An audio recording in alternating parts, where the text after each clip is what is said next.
नमस्कार श्रोते हो. श्री स्वामी समर्थ. संजीवनी स्वामी कृपेची भाग 1 या पुस्तकातली स्वामींची आज आपण 36वी अनुभूती पाहणार आहोत.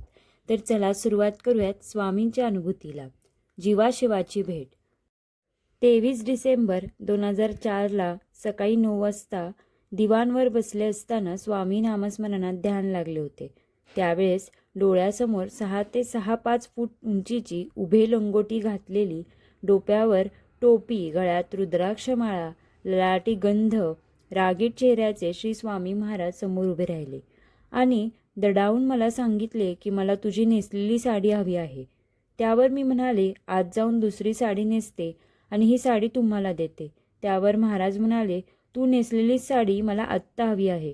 तेव्हा मी त्यांना म्हणाले, एवढा हट्टीपणा करू नका, मी पण एक हटवादी आहे. तेव्हा स्वामी जवळ आले व मला जवळ ओढून माझे डोके आपल्या छातीवर घेतले आणि त्याच वेळेस मी भानावर आले. काही क्षण मी सुन्न झाले, पण लगेचच स्वामींचे ब्रीदवाक्य आठवले, भिवू नकोस, मी तुझ्या पाठीशी आहे. म्हणजे हे गेल्यावर स्वामीच माझी काळजी घेत आहे याची खात्री मला पटली. धन्य ते स्वामी, धन्य त्यांची लीला.